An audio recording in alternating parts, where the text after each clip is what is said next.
Hello everybody, this is Refresh and I'm here to take you through my pre-release for Innistrad Midnight Hunt. As with many pre-releases, this was fairly no frills, but we got our pre-release package, so I'll walk you through what I got inside.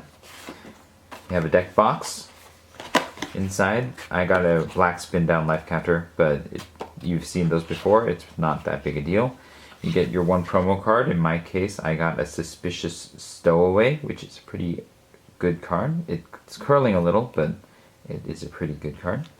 And then I got 6 packs of Magic, and I opened up a bunch of cards. Along with the promo card, you also get 3 of these double face cards that you can use if you don't use any sleeves to represent the double face card in your deck, because you're not allowed to see the back of your card. And so you just put the front and the back name on here. And if you're using sleeves, you can use these in your deck and then use a clear sleeve for this so you can flip it back and forth easily.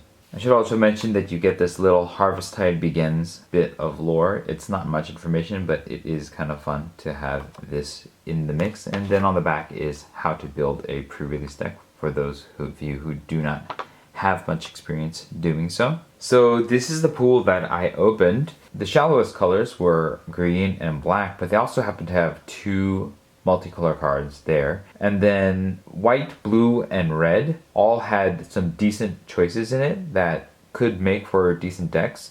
The blue and red Arcane Infusion is probably best in a dedicated Spellslinger deck, and the white-red Sunrise Cavalier is just generally strong. But my mythics were in blue and red, so that would be the first thing I checked out. So this is the deck that I built. As you can see, it's a little shorter on creatures because I wanted to go more spells, because the instant and sorceries deck actually kind of worked out in my sealed pool, which is really rare, and I wanted to go with this because you almost never get to open this sort of instant and sorceries deck in sealed. And it has a nice low curve, which means I can go with 16 lands. I had 8 islands and 7 mountains in addition to this Evolving Wilds. And as you can see, almost every single creature that made the cut has something to do with instants and sorceries, or at least takes advantage of it. For example, the Brimstone Vandal doesn't have anything to do with instants and sorceries, but being able to play 2 cheap spells in a turn lets you flip back the day and then get that extra damage from the Brimstone Vandal. Other than that, there are just some generally strong cards here as well, like the Moonveil Regent, the Suspicious Stowaway, which can get us more cards, as well as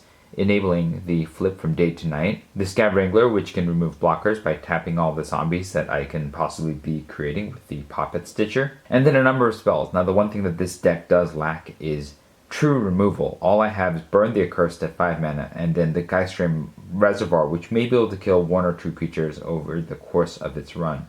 The strongest bombs in this deck are obviously the 2 mythics, Poppet Stitcher, which can create an army just by casting these other spells here, and the Moonveil Regent, which is just an incredibly efficient 4/4 flyer, and then it has some additional upside, possibly, but it's mostly running on the fact that it's a 4/4 flyer for 4 mana. The Suspicious Stowaway is also very good at drawing a lot of additional cards, and so I like that one as well. And then in terms of the spells that are kind of like bombs, we have the Geistflame Reservoir, which can either draw us a card a turn for 2 mana, which is really great, or you can use it to blow up your opponent's creatures by casting spells. And then Grafted Identity, which basically you do have to sacrifice a creature to use it, something that I keep forgetting when I try to cast it in sealed. But it does basically trade your worst creature, in which case I'm hoping is a zombie, for their best creature. And that makes this incredibly strong and able to steal their bombs if necessary. And that's the deck. The hope is to possibly occasionally flip that Delver's Secrets for some additional air damage, get some tempo with these spells down here, and then win off of card advantage, tempo, and the additional benefits from casting instant sorceries, whether it's a Thermal Alchemist, the Spellrune Painter, making a big board with Poppet Stitcher and then flipping it, and even possibly getting some additional damage in with the Festival Crasher. Going into the games, in my first match, I was up against a white-green deck, and in the first game, I was eventually killed by the werewolves. I think I had a chance for a little bit when my Poppet Stitcher came out. However, my opponent had a white rare card that exiled the Poppet Stitcher and then ran me over with some really strong first striking werewolves and coven effects that it was really hard for me to get back from. In the second game, I won because the Geist Flame Reservoir just gave me so much value. I drew so many cards off of it, played so many lands, and was able to blow most of my opponent's creatures and ping them down with the combination of Thermal Alchemist and eventually a larger board than my opponent. In the final game, we went all the way to time, and I again got the Geist Flame Reservoir going and managed to get a lot of value off of that, which, you know, dragged the game out obviously, but at the end I did actually win in the third turn of post-time turns. And so I went out of match 1-0. In my second match, I was up against an Orzhov deck, and in the first game, my opponent mulliganed to 5. Now, I mulliganed to 6, but they mulliganed to 5, and they were just never able to recover from that massive card disadvantage, especially since they were on the play, and so I basically had 2 more cards than them. And so I was able to just have more threats and run them over very quickly. In the second game, neither of us mulliganed, and my opponent was on the play, and my opponent was able to actually cast their bomb in Enduring Angel. However, I was able to steal it with my Mind Control card, and then from there, my opponent really didn't have much of a way to deal with me in time.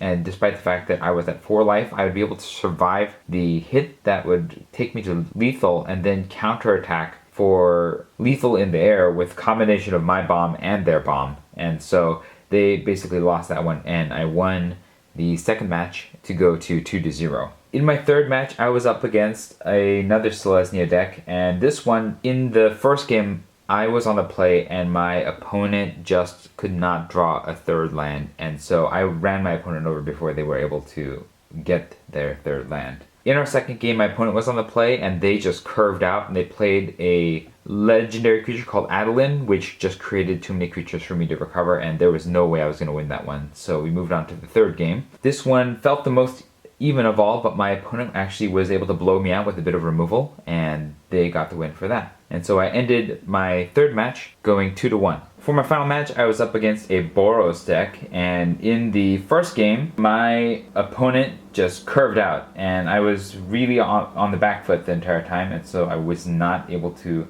win that one, and then they won with direct burn to my face. And also, that Geist Flame Reservoir that did so well for me in my first match, like, betrayed me in this final match, because I was tapping it and I was bricking every single time, and I just wasn't able to draw a card off of it because either the card was too expensive at first, and then it would just give me lands at the end when I didn't need them, and so my opponent was able to finish me off that way.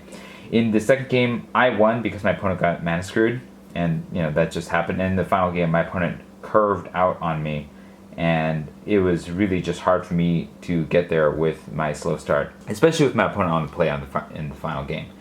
And so that was my experience. Overall, I thought that the set played really well in sealed. I really like these cool black and white lands that were full art that are in the packs as well, and I think the theme is really, really fun in this set.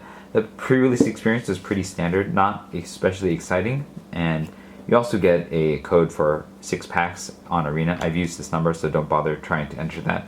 But that's another benefit of these pre-release packs. All said and done, I won 2 packs of Innistrad Midnight Hunt. These are set boosters, so not as exciting for me because I like draft boosters better because I don't really do this. So I'm going to turn this into prizes for draft. And that is it for me. Let me know what your pre-releases were like in the comments and what you thought of my deck and the pre-release that I played. Until next time, this was Refresh, and thanks for watching.